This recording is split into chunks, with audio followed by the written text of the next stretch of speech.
በጉጉት ሲጠበቅ የነበረው ከአፍሪካ ህብረት በቅርብ ርቀት በቡልጋሪያ እጅግ ዘመናዊ የንግድ ሱቆችን ካንጋፋው ከቴምር ሪል ስቴት ቢያሻዎ ነግደው አሊያም አከራይተው ትርፋማ የሚሆኑበት ኮምፓውንድ የንግድ ሱቆችን ከ900 ሺህ ብር ቅድመ ክፍያ ጀምሮ እንካችሁ ይሎታል። ግራውንድ ፍሎር በ3.5 ሚሊዮን፣ አንደኛ ፎቅ በ2.5 ሚሊዮን፣ ሁለተኛ ፎቅ በ2 ሚሊዮን፣ ሶስተኛ ፎቅ በ1.3 ሚሊዮን እንዲሁም አራተኛና አምስተኛ ፎቅ በ900 ሺህ ብር ቅድመ ክፍያ ብቻ የሱቅ ባለቤት ይሁኑ። በተጨማሪም ከዚህ በፊት በውቢቷ ፒያሳ የንግድ ሱቆችና የመኖሪያ አፓርትመንት ቤቶች ያለቀባቸው ደንበኞቻችን ውስን የንግድ ሱቆችና ዘመናዊ የመኖሪያ አፓርትመንት ቤቶችን እስከ 30% በሚደርስ ልዩ ቅናሽ ከ10% ቅድመ ክፍያ ጋር ይዘንሎት መተናል። ለቢሮ ቀጠሮና ለሳይት ጉብኝት በ0910 57 1868 ላይ ይደውሉ። በአሜሪካ ፖሊስ የተገደለው ኢትዮጵያዊው የኒውክሌር ኢንጂነር። Breaking news that we're following right now. Suspected car burglar was shot and killed in South LA, and deputies, they said that they were forced to shoot when he reached for a gun. Deputies still here on the scene and detectives collecting evidence. More than 5 hours all of this began to unfold. The driver exited the vehicle, then he broke free from the deputy's grasp, went into the vehicle, retrieved the handgun, and a deputy-involved shooting occurred. ለብዙ ኢትዮጵያውያን ቤተሰቦች የአሜሪካ ምድር የስኬት ተምሳሌትና የህልም መዳረሻ ናት። ይሁን እንጂ አንድን ወጣት መሐንዲስ ይህ የስኬት መንገድ ሳይታሰብ ወደ ሞት ወጥመድ ወሰደው።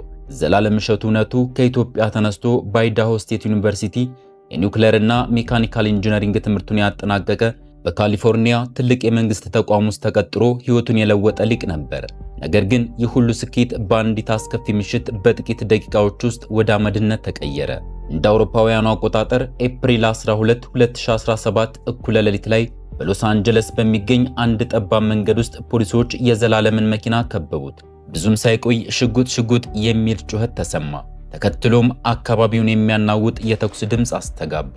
ፖሊሶቹ ሽጉጥ ስለመዘዘብን ራሳችንን ለመከላከል ስንል ተኮስን ሲሉ ይከራከራሉ። ቤተሰቦቹና የቅርብ ጓደኞቹ ግን ይህ ያለ አግባብ የተፈጸመ ግድያ ነው ይላሉ። ለመሆኑ ዘላለም ይዞታል የተባለው ሽጉጥ የተገኘው የት ነበር? የመኪናው የኋላ መስታወት ላይ ያሉት የጥይት ምልክቶችስ ስላሟሟቱ ምን የሚነግሩን ሚስጥር አለ? የዛሬው ዘጋቢ ፊልም ከቅዱስ ዮሴፍ ትምህርት ቤት እስከ አሜሪካ ታላላቅ ዩኒቨርሲቲዎች በመጨረሻም እስከ ሎስ አንጀለስ የፍርድ ቤት አዳራሾች የዘለቀውን የዘላለምን ሕይወትና አሟሟት ይዳስሳል። ሙሉን እውነት እስክንመረምር ድረስ አብራችሁን ቆዩ። This investigation is really just kicking off. The man who was shot and killed in this deputy-involved shooting was hit at least once in the upper body. You're being told to avoid the area if you can, and you heard the detectives right there. If you have any information, please call police. ታሪኩ የሚጀምረው የምስራቅ አፍሪካ ልብ በሆነችው አዲስ አበባ ከተማ ነው። እንደ አውሮፓውያን አቆጣጠር ሚያዝያ 4 1988 በአቶ እሸቱ እውነቱና በወይዘሮ አበበች ጸጋዬ ቤት አንድ ወንድ ልጅ ይችን ምድር ተቀላቀለ። ስሙንም ዘላለም ሲሉ አወጡለት። ይህ ሕፃን ለቤተሰቡ ብርሃን ሲሆን ስሙ ብቻውን ተስፋ የተሸከመ ነበር። የዘላለም አስተዳደግ መካከለኛ ገቢ ካላቸው በርካታ ኢትዮጵያውያን ቤተሰቦች ታሪክ ጋር ተመሳሳይ ነው። ቤተሰቦቹ የገንዘብ ቱጃር አልነበሩም፣ የቅንጦት ሕይወትም አይኖሩም። ነገር ግን አቶ እሸቱና ወይዘሮ አበበች ለልጆቻቸው የሚሰጡት ፍቅር፣ የሚያጋሩት የሞራል እሴትና የሚያስተምሩት ስነ ምግባር በገንዘብ የማይገዛ ሀብት ነበር። ዘላለም ከታላቅ እህቱ አለምሸትና ከታናሽ ወንድሙ ሰውነት ጋር በአንድ ጣራ ስር አድጓል። ወላጆቹ ሲያሳድጉት ገና ከልጅነቱ ጀምሮ የታታሪነትና የትህትና እሴቶች በደም ስሩ ውስጥ እንዲዘልቁ አድርገው ነበር። የዘላለም የትምህርት ጉዞ የተጀመረው በሾላ መዋለ ሕፃናት ነው። የልጅነት ጊዜውን በጨዋታና በደስታ ሲቦርቅ አሳልፈዋል። እድሜው ከፍ ሲልም የመጀመሪያና መለስተኛ ደረጃ ትምህርቱን ለመከታተል ወደ ገዳመ ሲታውያን ማርያም ጽዮን ካቶሊክ ትምህርት ቤት አቀና። በዚህ ጊዜ ነበር የዘላለም ልዩ ተሰጥኦና ለትምህርት ያለው ፍቅር ብልጭ ማለት የጀመረው። 9ኛና 10ኛ ክፍልን ሰላም በተባለ ትምህርት ቤት ካጠናቀቀ በኋላ ለሁለተኛ ደረጃ ትምህርቱ ደግሞ ወደ አገሪቱ ስመጥር ተቋም ቅዱስ ዮሴፍ ትምህርት ቤት አመራ። በወቅቱ ቅዱስ ዮሴፍ ትምህርት ቤት የገቡ ተማሪዎች በትምህርታቸው ጎበዝ እንደሆኑ ይታወቃል። ዘላለም ግን ጎበዝ ከሚባሉትም በላይ ነበር። በትምህርት ቤቱ የነበረው ቆይታ በስኬት የተሞላ ነው። እንደ አውሮፓውያን አቆጣጠር ጁን 2007 የ12ኛ ክፍል ብሔራዊ መልቀቂያ ፈተና ወስዶ ሲያጠናቅቅ ታሪክ የሚዘክረው ውጤት አስመዘገበ። ከተፈተነባቸው 9 የትምህርት አይነቶች አንድ እንኳን ሳይቀር በሁሉም ኤ ያመጣ። ይህ ለአንድ ተማሪ መጨረሻው የልህቀት ደረጃ ማሳያ ነበር። ውጤቱን ዝም ብሎ ያገኘው ሳይሆን ዘላለም ለትምህርት የነበረውን ጥልቅ ፍቅርና ቁርጠኝነት ያሳየበት ፍሬ ነው። ይህ አስደናቂ ውጤት በአገር ውስጥ ብቻ አስደምሞ አልቀረም። በዓለም አቀፍ ዩኒቨርሲቲዎችም የመማር ዕድል ከፈተለት። በአሜሪካ አይዳሆ ስቴት የሚገኘው ISU ወይም አይዳሆ ስቴት ዩኒቨርሲቲ ዘላለም የከፍተኛ ደረጃ ትምህርቱን እንዲከታተል ተቀበለው። በድካሙ ውጤት ህልሙን ሊሆን ጫፍ ላይ እንደደረሰ ጥርጣሬ አልነበረውም። ነገር ግን በዚያ ወቅት አንድ ግዙፍና ተራራ የሚያህል እንቅፋት ከፊቱ ተደቀነ። ትምህርት ቤቱ እንደሚቀበለው የሚገልጽ ደብዳቤ ቢልክለትም ወደ አሜሪካ ለመብረር የሚያስፈልገው የአውሮፕላን ትኬት ዋጋና የመጀመሪያው ዓመት የትምህርት ክፍያ የቤተሰቡን አቅም የሚፈታተን ነበር። ይህ ገንዘብ ለቤተሰቡ ቀላል አይደለም። እዚህ ላይ ነበር የአባቱን ፍቅር ጥግ ትርጉሙን ያገኘው። አቶ እሸቱ ልጃቸው ተራ ሰው እንዳልሆነ አእምሮም ለታላቅ ነገር እንደተፈጠረ ያምናሉ። ይህ ዕድል እንዲያመልጠው ፈጽሞ አልፈለጉም። ስለዚህ አንድ ከባድ ውሳኔ መወሰን ነበረባቸው። ለብዙ ዓመታት ላባቸውን አፍሰው ጥረው ግረው የገዙትን የግል መኪናቸውን ለመሸጥ ወሰኑ። ያቺ መኪና ለአቶ እሸቱ መጓጓዣ ብቻ አልነበረችም፣ የህይወት ዘመን ልፋታቸው ውጤት ጭምር እንጂ። ነገር ግን ለልጃቸው የወደፊት ተስፋ ሲሉ ያለምንም ማመንታት ሸጧት። ገንዘቡ ለትኬትና ለትምህርት ቤት ክፍያ እንዲውል ተደረገ። ይህ መስዋዕትነት የዘላለምን ልብ በእጅጉ ነክቶታል። ዲግሪውን ብቻ የማግኘት ግብ ሳይሆን የአባቱን አደራ ለመክፈል ትልቅ ህልም ሰንቆ ነበር ወደ አሜሪካ ጉዞ የጀመረው። እንደ አውሮፓውያን አቆጣጠር ኦገስት 14 2007 ዘላለም ቤተሰቦቹን ተሰናብቶ ወደ ተስፋይቱ ምድር በረረ።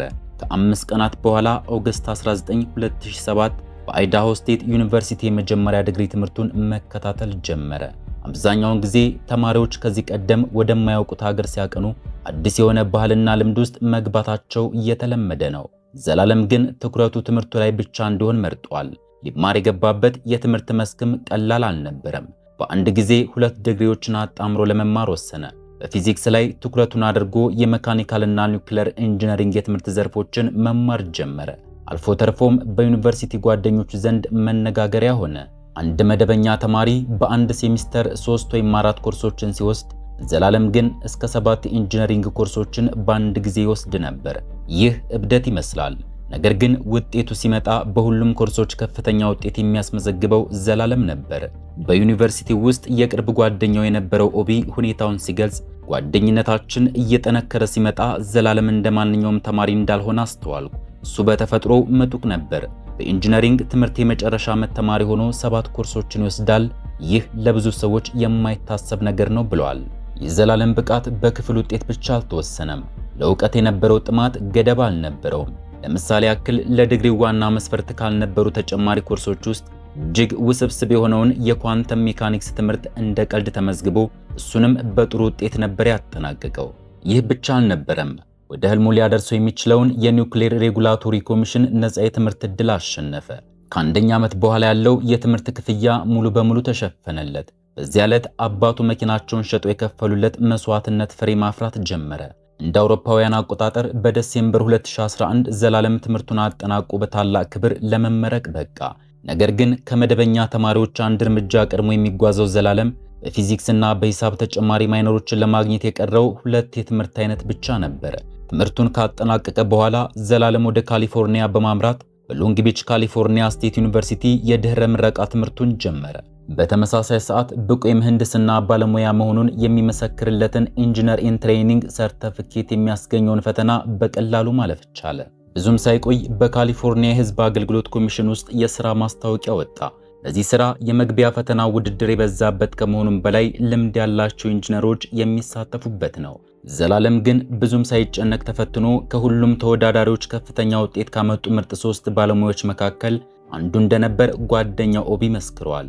በዚህም ምክንያት እንደ አውሮፓውያኑ 2013 መጀመሪያ ላይ በተቋሙ ዩቲሊቲስ ኢንጂነር ሆኖ ተቀጠረ።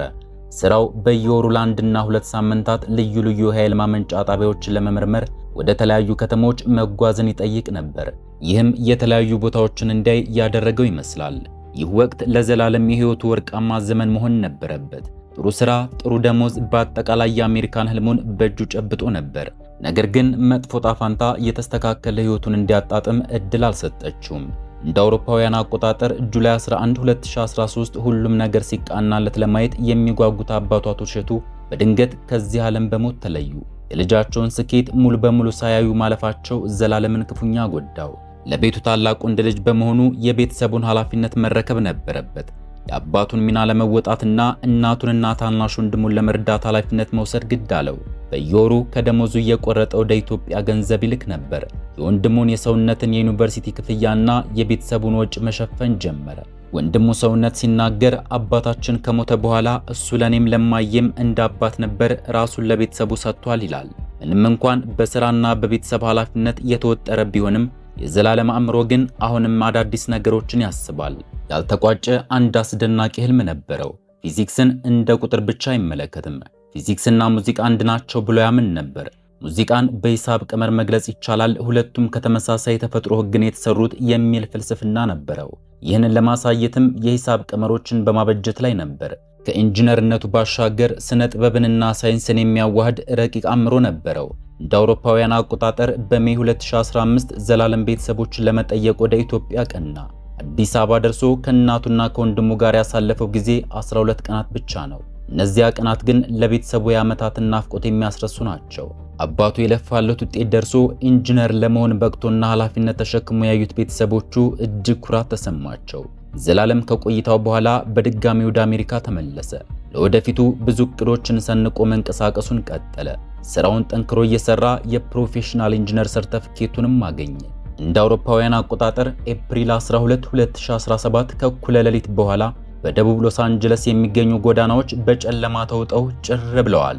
በፍሎረንስ ፋየርስቶን መንደር አብዛኛው ኗሪ በቤቱ ተኝቷል። ያ ምሽት ለዘላለም እሸቱ የህይወቱ የመጨረሻ ምዕራፍ እንደሚሆን የሚያውቅ አልነበረም። ከሌሊቱ 6 ሰዓት ከ54 ሲል አንድ ያልታወቀ የአካባቢው ኗሪ ወደ 911 ደወለ።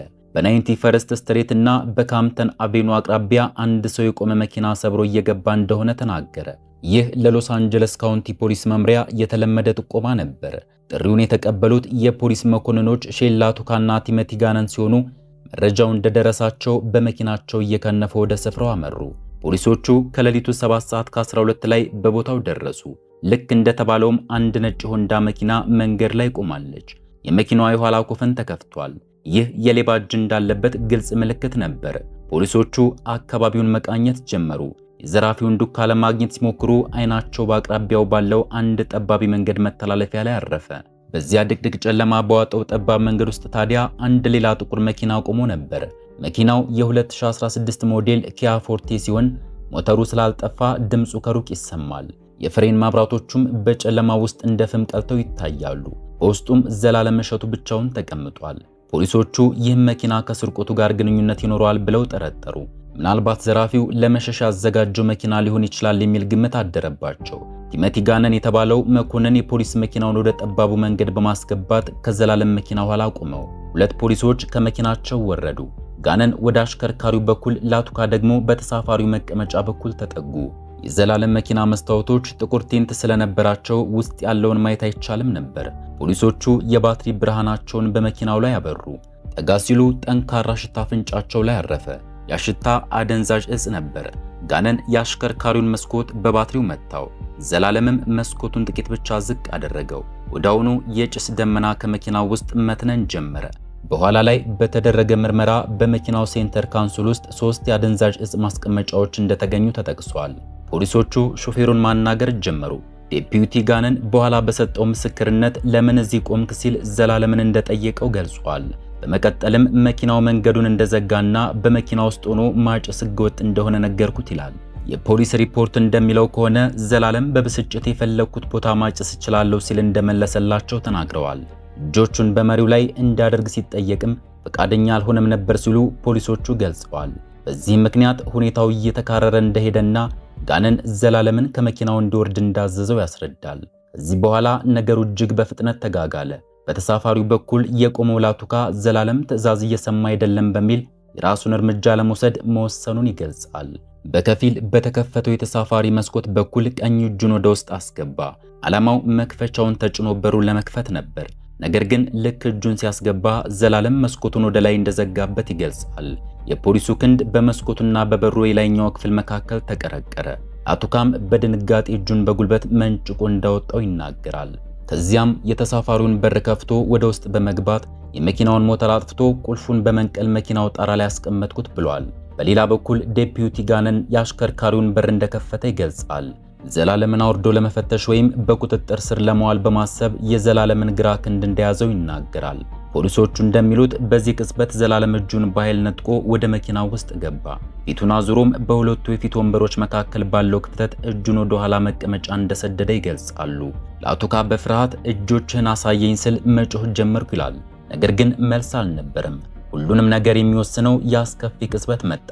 ዘላለም ከኋላ ወንበር ላይ አንድ ጥቁር ዕቃ እንዳነሳ ፖሊሱ ይናገራል። ዕቃውም ባለ 40 ካሊበር የስሚዝ ኤንድ ዌሰን ሴሚ አውቶማቲክ ሽጉጥ ነበር ብለዋል። ፖሊሱ በድንጋጤ ሽጉጥ እያለ ለባልደረባው በጩኸት እንዳሳወቀው ይገልጻል። ዴፒዩቲ ላቱካ በሰጠው ቃል መሰረት ዘላለም ሽጉጡን በእጁ ይዞ ሲያቀባብል ሰምቷል። ሽጉጡን ለመተኮስ እያዘጋጀው ነው ብሎ ስላመነም ላቱካ የራሱን መሳሪያ እንደመዘዘና ያለምንም ማመንታት ተኩስ እንደከፈተ ይገልጻል። ጥይቶቹም የዘላለምን መኪና መስታወት አደቀቁት። በዚህ የጥይት ናዳ መካከል ዘላለም ከመኪናው ለመውጣት ሙከራ እያደረገ ነበር። ጋነን ባልደረባው ላቱካ ሲተኩስ ሲያይ በፍጥነት ወደ ኋላ ፈግፍጎ ከዘላለም መኪና ጀርባ ተጠለለ። እዚህ በኋላ ዘላለም ከመኪናው ወርዶ ፊቱን ወደ እርሱ እንዳዞረ ጋነን ይገልጻል። ፖሊሱ እንደሚለው ዘላለም ሽጉጡን ወደ እሱ አነጣጥሮ ነበር። ራሴን ለማዳን ስል 2 ጥይቶችን ስተኩስ የኋለኛው መስታወት ረገፈ። እነዚያ ጥይቶችም በመኪናው ውስጥ አቋርጠው ዘላለምን መቱት ሲል ጋነን ያብራራል። ላቱካም ተኩሱን ቀጠለ። በድምሩ ወደ 11 ጥይቶችን ጋነን ደግሞ 2 ጥይቶችን ተኩሰዋል። ከ13ቱ ጥይቶች 4ቱ ዘላለምን አገኙት። አንደኛው ጥይት ጀርባውን፣ ሌላኛው ክንዱን፣ ቀጥሎ ደግሞ ደረቱን ተመቷል። ተኩሱ ሲቆም ዘላለም ከመኪናው ጎን በግንባሩ መሬት ላይ ተደፍቶ ነበር። እጆቹ ከሆዱ ስር ተሸጉጠዋል። ደም በዙሪያው መፍሰስ ጀመረ። ሁሉ የተኩስ ናዳ በሰከንዶች ውስጥ ወደ አስፈሪ ጸጥታ ተለወጠ። ፖሊሶቹ ግን አሁንም አልተረጋጉም ነበር። ምናልባት ሌላ መሳሪያ ሊኖረው ይችላል ወይም ሽጉጡን አንስቶ ሊተኩስ ይችላል በሚል ፍራቻ መሳሪያቸውን እንደደገኑ ጠበቁ። ዘላለም መሬት ላይ ተዘርሮ እያለ ሽጉጡ ከሱ 1 ሜትር የማይሞላ ርቀት ላይ ወድቆ ነበር ብለዋል። ደቂቃዎች አለፉ። ተጨማሪ ፖሊስ እርዳታ መጣ። አንድ ሳጅንና ሌሎች የፖሊስ አባላት አካባቢውን ከበቡት። ዘላለም በሕይወት መኖሩን ፍንጭ የሚሰጥ ምንም አይነት እንቅስቃሴ እያሳየ ባይሆንም ፖሊሶቹ ግን እርግጠኛ መሆን ፈለጉ። አውዘር የተባለ አንድ የፖሊስ አባል ቢምባግ ሻትጋን የተባለ መሳሪያ አነጣጠረ። ይህ መሳሪያ ሰው ለመግደል ሳይሆን ህመም ለመፍጠር ብቻ የተሰራ ነው። በሕይወት ካለና እምቢተኛ ከሆነ ለመቆጣጠር በሚል አውዘር 2 ጊዜ ቢምባግ ጎማ ጥይት ተኮሰበት። ዘላለም ግን ምንም አይነት እንቅስቃሴ አላሳየም። ያለጋ ወጣት ሕይወቱ በዚያ ጨለማ መንገድ ውስጥ ተቀጭቶ ቀረ። በመጨረሻም የፖሊስ ቡድኑ ወደ ዘላለም ተጠጋ። ከሌሊቱ 7 ሰዓት ከ32 ላይ የሕክምና ባለሙያዎች ዘላለም እሸቱ ሕይወቱ ማለፉን አረጋገጡ። በዚያች ቅጽበት አባቱ መኪና ሸጠው ዋጋ የከፈሉለት ፊዚክስና ሙዚቃን የማዋሃድ ህልም ያለው ያ ወጣት ላይ መለስ ለዘላለም ሄደ። ፖሊሶቹ የተጠቀሙት ኃይል ተመጣጣኝና ህጋዊ እንደነበር በጻፉት ሪፖርት ላይ አሰፈሩ። ነገር ግን ፀሐይ ወጥታ ምርመራ ሲጀመር በቦታው ላይ የነበሩ ድምፅ አልባ ማስረጃዎች አዳዲስ ጥያቄዎችን ማስነሳት ይጀምራሉ። የዘላለም እሸቱ አስክሬን በአውሮፕላን ተጭኖ ወደ ትውልድ ሀገሩ ኢትዮጵያ ሲጓዝ በሎስ አንጀለስ የቀረው የዲያስፖራው ኮሚኒቲ በሐዘንና በጥያቄ ተሞልቶ ነበር። በአዲስ አበባ ቦሌ አውሮፕላን ማረፊያ እናት ወይዘሮ አበበችና ወንድሙ ሰውነት ከዓመታት በፊት በናፍቆት የላኩት ልጃቸውን በሳጥን ተቀበሉ። ያ የኒውክሌር ሳይንስ ዕውቀትና የነገ ተስፋ ሁሉም ከእርሱ ጋር አብሮ ተቀበረ። እንደ አውሮፓውያን አቆጣጠር ሜይ 21 2017 በሎስ አንጀለስ በሚገኘው የቅድስት ማርያም የኢትዮጵያ ኦርቶዶክስ ተዋሕዶ ቤተክርስቲያን የመታሰቢያ ስነ ስርዓት ሲደረግ ብዙዎች በለቅሶ ታጅበው ነበር። ነገር ግን ለቅሶ የሐዘን ብቻ አልነበረም፣ የፍትህ ጥያቄም በውስጡ አዝሏል። በሌላ በኩል የሎስ አንጀለስ ፖሊስና አቃቤ ሕግ ቢሮ ምርመራቸውን ቀጠሉ። እንደ አውሮፓውያን አቆጣጠር ሴፕቴምበር 22 2017 የዲስትሪክት አቃቤ ሕግ ጃክ ሌሲ ቢሮ ባለ 12 ገጽ የውሳኔ ሪፖርት አወጣ። የሪፖርቱ መደምደሚያ ለቤተሰቡ መርዶ ነበር። ላቱካና ጋነን የወሰዱት እርምጃ ህጋዊና ራስን ለመከላከል የተደረገ ነው የሚል ነው። ነገር ግን ቤተሰቡና የህግ ባለሙያዎቻቸው ወደ ዝርዝር ጉዳዮች ሲገቡ እውነታው ከሪፖርቱ መደምደሚያ ጋር የሚጣረስ ሆኖ አገኙት። በምርመራው ሂደት የወጡት መረጃዎችና የፖሊሶቹ ቃል መካከል የሰማይና የምድር ያክል ልዩነት ተስተዋለ። መጀመሪያ ላይ ዘላለም ከመኪናው ወጥቶ ነበር ተባለ። በኋላ ግን ለመውጣት እምቢ ብሎ ነበር ወደሚል ተቀየረ። የዘላለም ጓደኛ ኦቢ በበኩሉ ዘላለም ለህግና ለሳይንስ ጥብቅ አቋም ያለው ሰው ስለነበር ስለ መብቱ መከራከሩ ከጠበኝነት ሳይሆን ካለው አመክንዮአዊ አስተሳሰብ የመጣ ሊሆን ይችላል ብሏል። በ91 ስትሪት የሚገኝ አንድ የመኖሪያ ቤት ደህንነት ካሜራ ዘላለም ወደ መንገዱ የገባው ፖሊሶቹ ከመድረሳቸው 36 ሰከንድ በፊት ብቻ እንደነበር ያሳያል። ሌላኛውና ትልቁ ጥያቄ ደግሞ ሽጉጡን የተመለከተ ነበር። ፖሊሶቹ ዘላለም አደገኛ ሰው እንደነበር አድርገው ለመሳል ቢሞክሩም ሽጉጡ በህጋዊ መንገድ የተመዘገበ በራሱ ስም የተገዛ 40 ካሊበር ስሚዝ ኤንድ ዌሰን ሰሚ አውቶማቲክ መሳሪያ ነበር። ሽጉጥ መያዝ በራሱ ወንጀል አይደለም። ዋናው የውዝግቡ ነጥብ ግን ዲፒዩቲ ላቱካ ዘላለም ሽጉጡን አውጥቶ ሲያቀባብል ድምጽ ሰምቻለሁ ማለቱ ነበር። አንድ ሰው በዛ መልኩ ሽጉጡን ለመተኮስ ዝግጁ ካደረገ ጥይት ከማከማቻው ወጥቶ ወደ መተኮሻው ክፍል ይገባል ማለት ነው። ነገር ግን የፎረንሲክ ምርመራው እንዳረጋገጠው ዘላለም ሽጉጥ ሲገኝ በመተኮሻው ክፍል ውስጥ ምንም አይነት ጥይት አልነበረም። ታዲያ ላቱካ ሰማሁ ያለው ድምጽ ከየት መጣ? ወይስ ራሱን ከተጠያቂነት ለማውጣት የፈበረከው ታሪክ ነበር? ይህ መረጃ ዘላለም ሽጉጡን እንዳላቀባበለና ፖሊሱ ሁኔታውን አጋኖ እንዳቀረበው አመላካች ነበር። ሶስተኛውና አነጋጋሪው ጉዳይ የተኩሱ አቅጣጫ ነው። የአስክሬን ምርመራው እንደሚያሳየው ዘላለም 4 ጊዜ ተመቷል። አንደኛው ጥይት የገባው በጀርባው በኩል ነበር። ይህ ማለት ዘላለም የተመታው ከኋላ አቅጣጫ በተተኮሰበት ጥይት ሲሆን ፖሊሶቹ እንዳሉት ፊት ለፊት ተጋፍጧቸው እንደማይሆን ጥርጣሬ አጭሯል። ከሁሉም በላይ ደግሞ ጋንን በሰጠው ቃል ከመኪናው ኋላ ሆኖ በመስታወት በኩል እንደተኮሰ አምኗል። የቤተሰቡ ጠበቆች ይህንን ሲሞግቱ ዘላለም ለፖሊሶቹ ምንም አይነት ስጋት እንዳልነበረና እርምጃውም አላስፈላጊ መሆኑን ገልጸዋል። አራተኛው ነጥብ ስለ ዘላለም ማንነት የሚነሳው ጥያቄ ነው። በፖሊስ ሪፖርቱ ላይ ዘላለም እንደ አንድ ቁጡ ተሳዳቢና አደንዛዥ እጽ እንደሚጠቀም ወንጀለኛ ተደርጎ ቀርቧል። ጸያፍ ስድብ በመሳደብ እጄን የትም አላደርግም እንዳለ ተገልጿል። ነገር ግን ይህ መግለጫ ዘላለምን ከሚያውቁት ሰዎች ምስክርነት ጋር ፈጽሞ አይሄድም። የአይዳሆ ስቴት ዩኒቨርሲቲ ጓደኛው ኦቢ ስለ ዘላለም ሲናገር እሱ ግጭት የሚባል ነገር በደም ስር ውስጥ የለም፣ ይልቁንም ጭምት ሰላማዊና ስለ ፊዚክስና ሙዚቃ የሚፈላሰፍ ሰው ነው። ፖሊስ ላይ ሽጉጥ መዞ ነበር የሚለው ክስ ከሱ ማንነት አንጻር የማይታሰብ ነው ብለዋል። ቤተሰቦቹም ፖሊሶች የዘላለምን ስም ለማጥፋትና ግድያው ትክክል እንደነበር ለማሳመን ባህሪውን ቀይረው አቅርበውታል ብለው ያምናሉ። ሰዎች አደንዛዥ እጽ መጠቀማቸውን የሚያረጋግጠው የቲኤችሲ ምርመራ ውጤት ዘላለም እጽ ተጠቃሚ ሊሆን እንደሚችል ቢያሳይም ባለሙያዎች ግን ከዚህ ውጤት ብቻ ተነስቶ በዚያች ቅጽበት የነበረውን ባህሪ በእርግጠኝነት መናገር አይቻልም ይላሉ። በተጨማሪም መኪናው ውስጥ በነጭ ሶፍት ተጠቅልለው የተቀመጡ 16 ጥይቶች መገኘታቸውን ፖሊስ ገልጿል።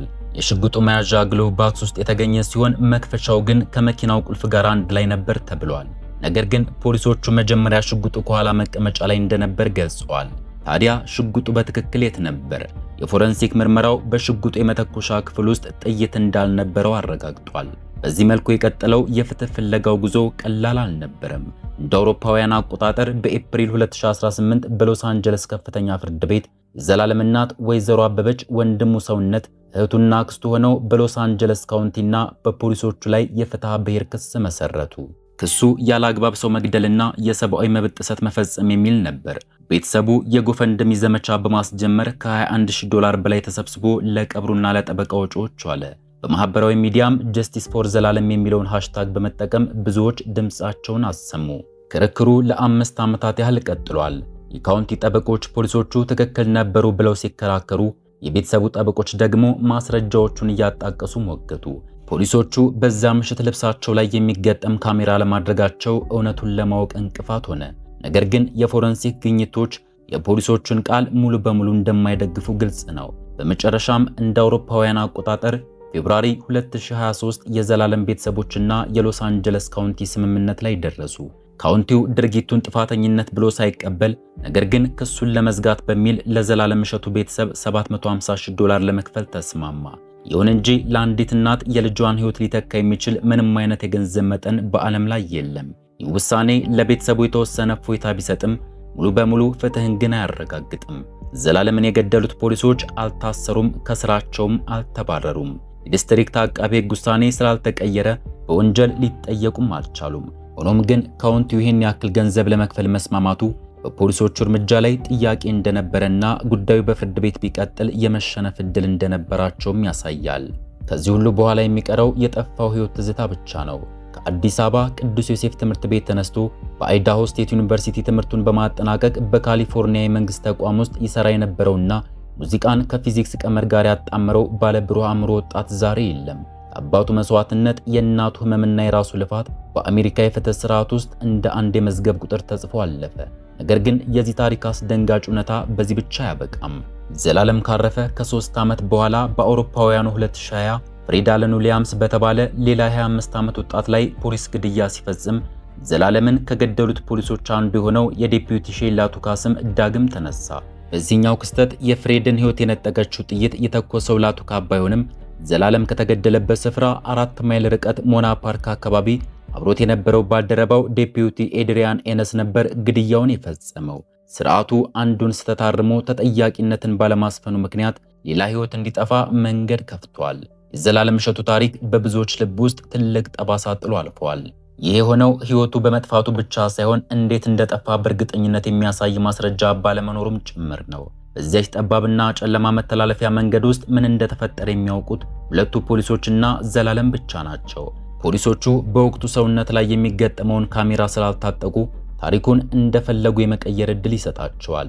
ነገር ግን ካሜራ መኖሩ ብቻ የሰዎችን ሕይወት ያተርፋል ወይ የሚለው ጥያቄ ብዙ ያከራክራል።